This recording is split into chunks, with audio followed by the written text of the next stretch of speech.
We have a special holiday show looking at Indigenous writers and firefighters. I'm Patty Thalahungva. Join us for those interviews from Indian Country Today. Arizona PBS is proud to support Indian Country Today. For 6 decades, we've provided television programs and now digital content.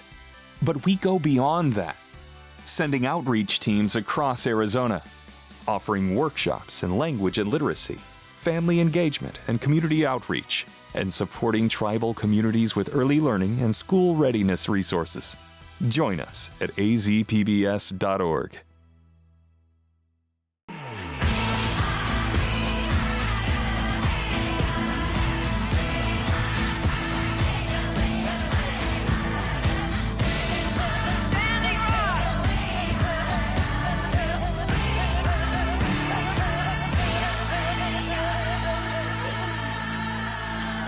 This is Indian Country Today.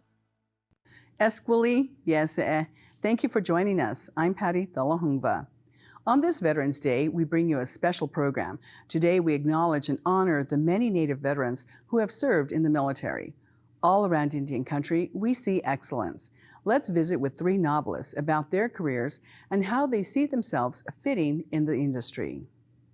Well, Natives have often been shut out of the publishing industry for a long time, but I think things are changing right now. I think the industry is opening up to lots of different types of novels. We've got traditional literary fiction, we've got genre works, we've got all YA novels, we've got all sorts of things happening. So Natives have to just tell our stories. And if we do so, I think that some doors will begin to open up for us. I agree. I feel like it's a ripe time. I think that we've been out there for a really long time, and finally, I think readers are starting to demand that publishers open up their doors. And like David said, it's just you've got works of literary realism coming out often. You've got amazing works of crime fiction, horror fiction. It feels like a special time, and I'm really hoping that publishing is truly changing right now. Yeah, I think obviously, I'm a fiction writer first, but secondarily, I'm a person who's written tirelessly about this because I know some folks want it to be one guy speaking for everybody, but I just find that really boring, and I don't think it's good for Indian Country. And I love what's happening now, and I've written countless articles on what Cherokee citizens are doing. I mean, there's an explosion there alone. I've done articles on speculative literature, which is finally blowing up, crime literature. And I feel like it's so beautiful to see unenrolled Indians from different tribes, Black natives, so many different natives, speaking forward finally, Well, and this exciting time extends beyond the printed word, because all of a sudden, now you have the option of getting picked up and being made into a television show. I saw that this morning, someone talking about reservation dogs and how, Native Americans are having a moment, and all these natives were like, please let it not just be a moment. Please let it be a situation where at least all the demographics in this country have at least a small, diverse representation of who we are out there, permanently. Yeah, it's so good to see. I feel like we're starved for representation. And so to see all the joy surrounding reservation dogs, and not just reservation dogs, Rutherford Falls too. And there's other great stuff out there in the works. There was this moment in Reservation Dogs where I had to turn on closed captioning and go back when the guy bought the meat pie and he walked away and he said, "Wada." I had never seen that on television, and I get chills now thinking about it. I teared up and I rewound it, and I was sharing it with friends, like, look at this. And that shows you one simple word. We're starved for it, and we've got we've got brilliant artists ready and working, and so hopefully it's just going to get better. I feel optimistic. One part of that, and maybe we'll start with Kelly this time, is so much of the story is about writing for Indigenous people, but so much of the American story that's missing is writing for people who've never heard this before. How important is that balance? And start with Kelly.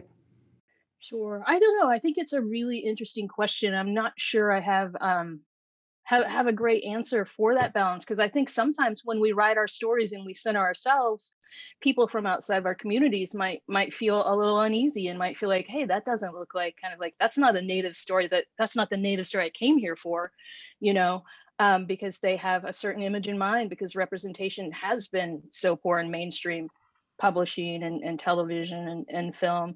But for me personally, I want a wide audience. I want to sell books. That feels good, you know, to help feed my family through my art. But what really means the most to me is to hear from people back home to say, like, we love seeing ourselves, and we've never seen this story, but it feels right in some way. Like, so when I'm thinking about that balance, that's certainly like where my heart is on that side of the equation. I see you nodding, David. Well, I just want to say that it is a balance. I too, I have gotten hundreds of fan letters from people, non-natives, saying, we didn't know about this. When I read your book, Winter Counts, I didn't know that the criminal justice system is broken on many reservations. I didn't know about boarding schools. I didn't know about all this stuff.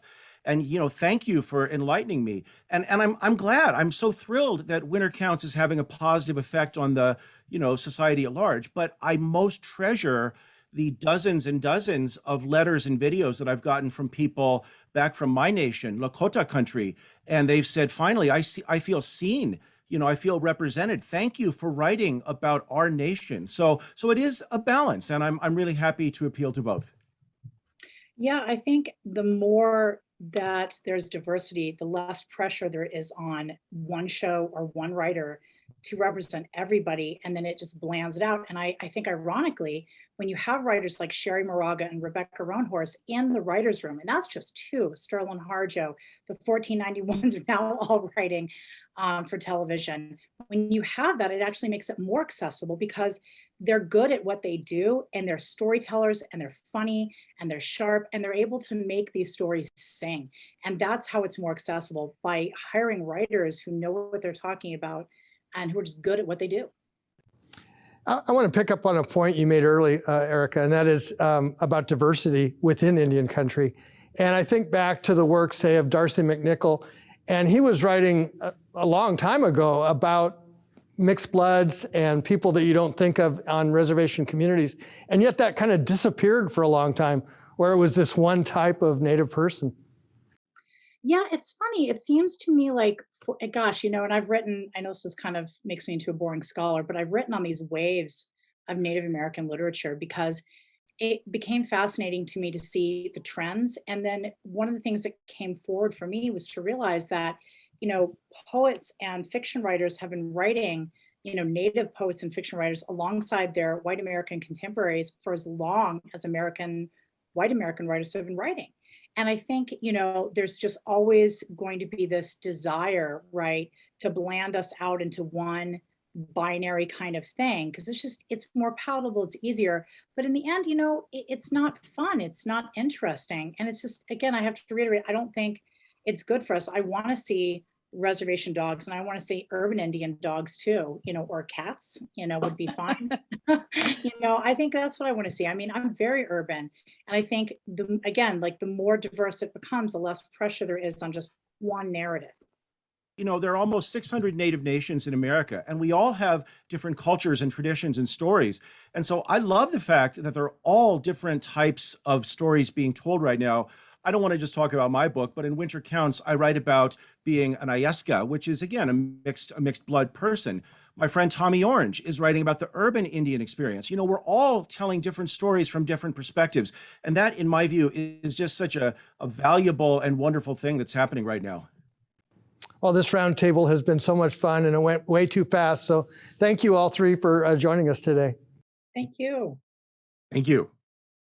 That was Erica Worth, David Wyden, and Kelly Jo Ford. When we come back, a look at a firefighter in Tulsa, Oklahoma, who is making a difference in his community.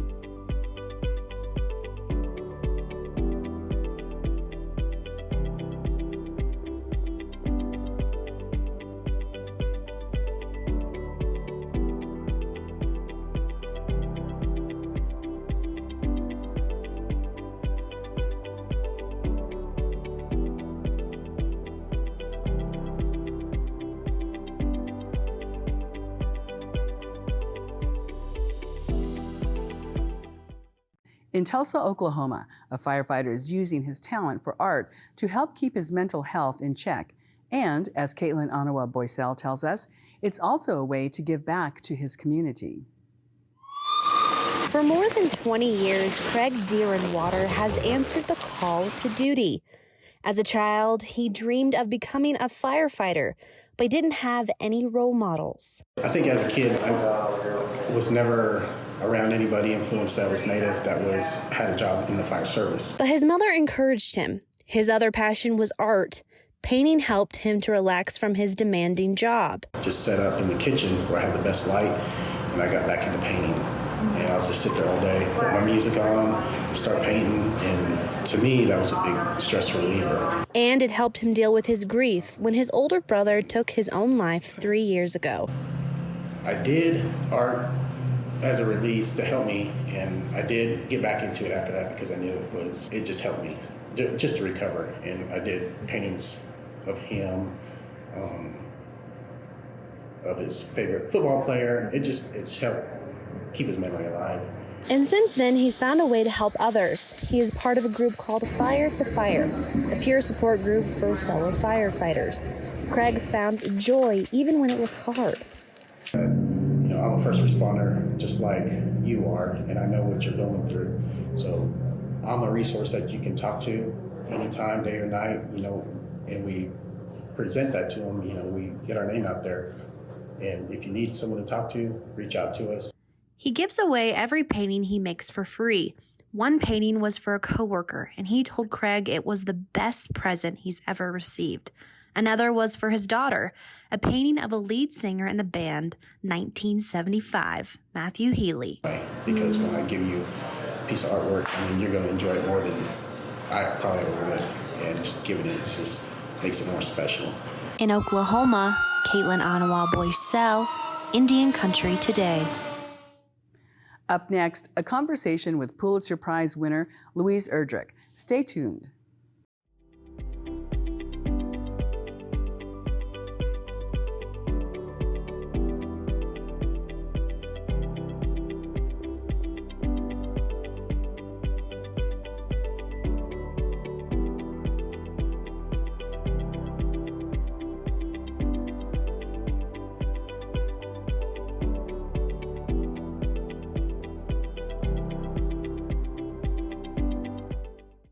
Words mean everything, and chosen carefully, they can mean anything but the truth. In the 1950s, a night watchman from a tribe in North Dakota found out that emancipation really meant the termination of his tribe as a legal sovereign government. Louise Erdrich won the Pulitzer Prize for the words that recorded her grandfather's deeds in her book, The Night Watchman. She now lives in Minneapolis and owns Birchbark Books, which caters to Native American authors.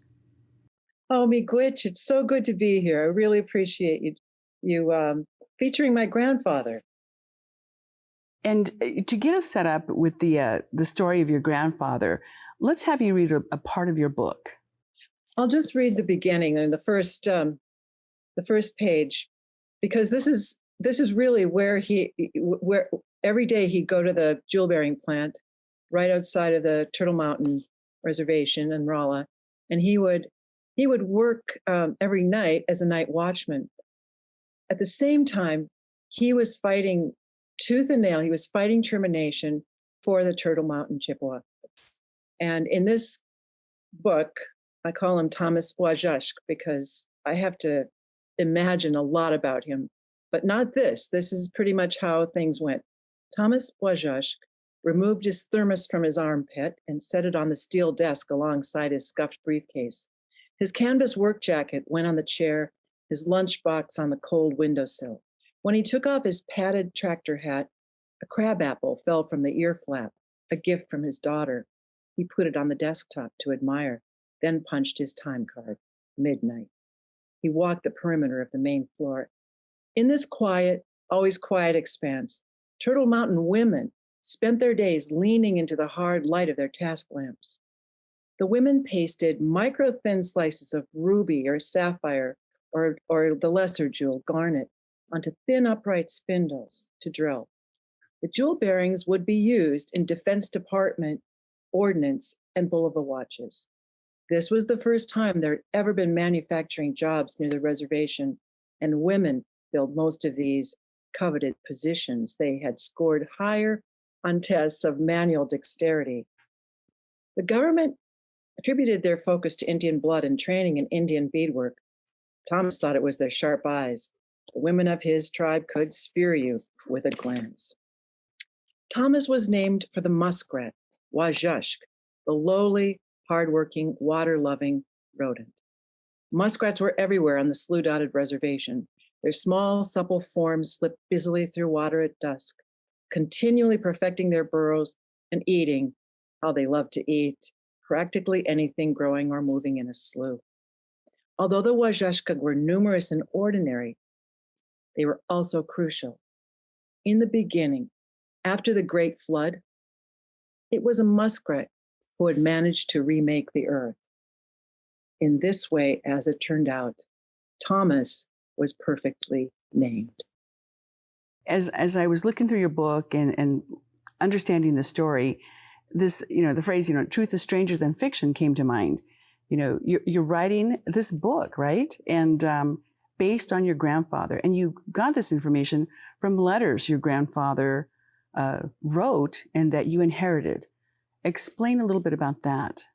Well, my mother gave them to me because they were written basically during the year that I was born and I was a baby.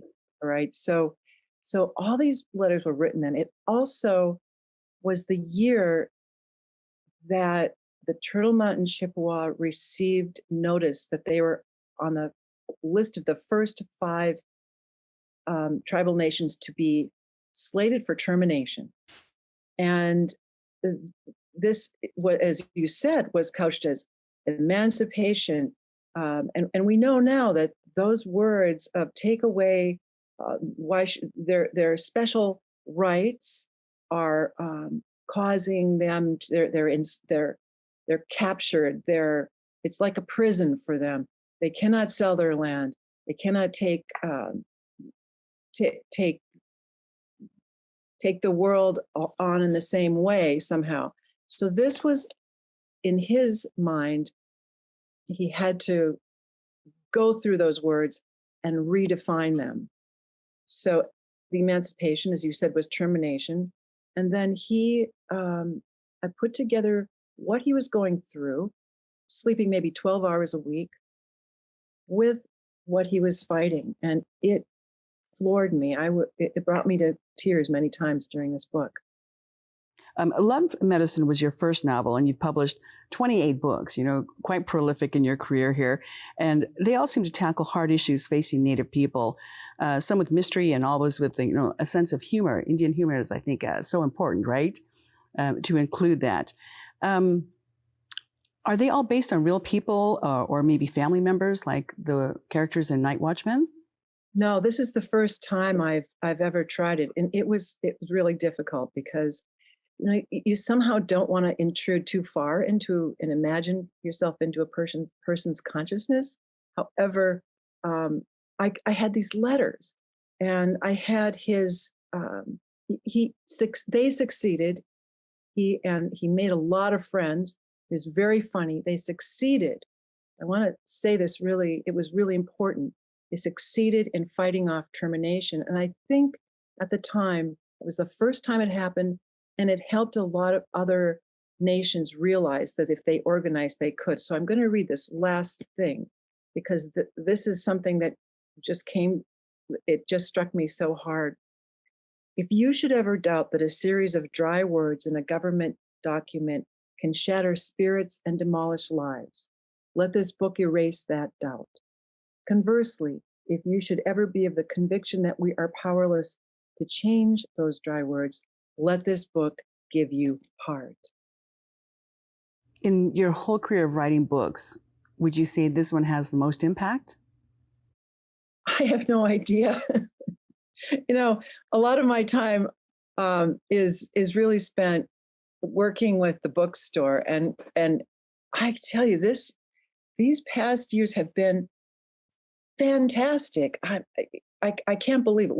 We have a flood of new writers, exciting writers, and people who've been coming up in their writing, and it's been honestly, in terms of the difficulties and the problems and the sorrows we've been through, this has been something that has lifted us all up.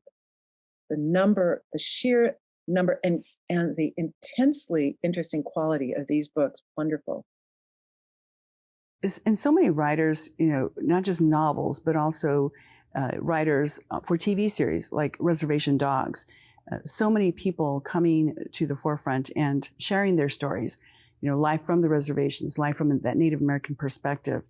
And so, for you, looking out and reaching that non-Native audience, what kind of impact do you think you're having on non-Natives who may be learning about termination, for example, for the first time? I hope there's an impact, but I think we're seeing Angeline Foley, Billy Ray Belcourt, Natalie Diaz. Also, I was so proud to share this Pulitzer with this wonderful writer, this fantastic poet, and post-colonial love poem. I can't help but feel that this really has an impact. However, I have to say my books are for other Native people, and that's where I derive the greatest satisfaction in writing. And who instilled the love of reading in you? Because that's where you start wanting to write. You're reading others. So who did that for you? Oh, my parents, my father, German American Ralph Erdrich, my mother Rita Gorno Erdrich. They taught me. They taught me to read. My mother made my first book. She sewed it out of strips of paper. It brought me to the library. I had a very literary beginning. And that led to this lifetime of enjoying books and writing. How have you changed through the years as a writer? Well, I don't think I could have written this particular book when I was younger. I didn't have the patience. In fact, when I was first trying to write prose, I had a long scarf and I would tie myself to a chair because I could not, I could not sit still. And now that I'm 67 now, I sit still more than I want to, but I have patience now. And as we grow older, just for those of you who are, well, everybody's growing older. So to say, the thing about getting older is that your mind really makes connections between all of these disparate ideas you've had all your life, and you begin to see, as with this particular book, the connections between the words and ideas you strung along all your life. I like that idea of having so much energy when you're younger, but mellowing out with time, and that brings patience. In your bookstore that you operate in Minneapolis, that one has an opportunity again to reach a lot of non-Native people. What are readers coming in and asking for? Well, good that you asked this question. I'm going to sort of flash some books across the screen here. This is Billy Ray Belcourt, Brief History of My Body and Indian Coping Mechanisms. This is New Poets of Native Nations. If you want, it's an anthology. If you want to see who the new coming up poets are, Marcy Rendon, Murder on the Red River. And fantastic book. I don't have Devin Mehisua's book, which is called The Hatak Wishes. That book will both creep you out and keep you up at night. It's fantastic. Empire of the Wild, Cherie Demoulin.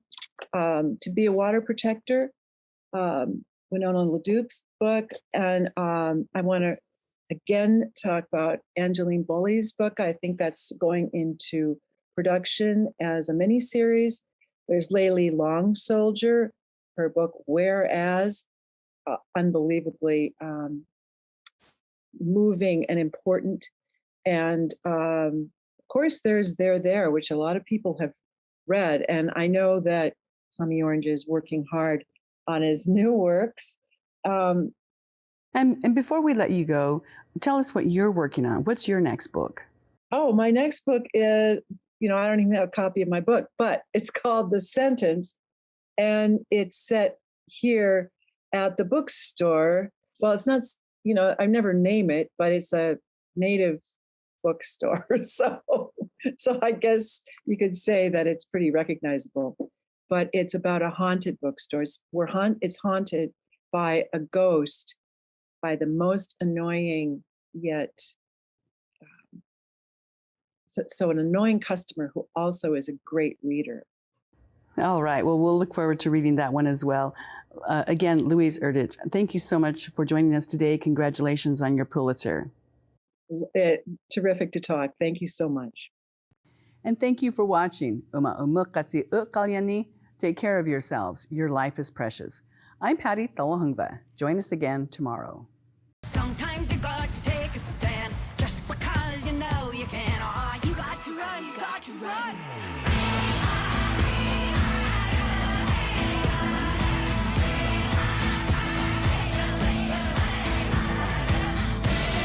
Standing rock.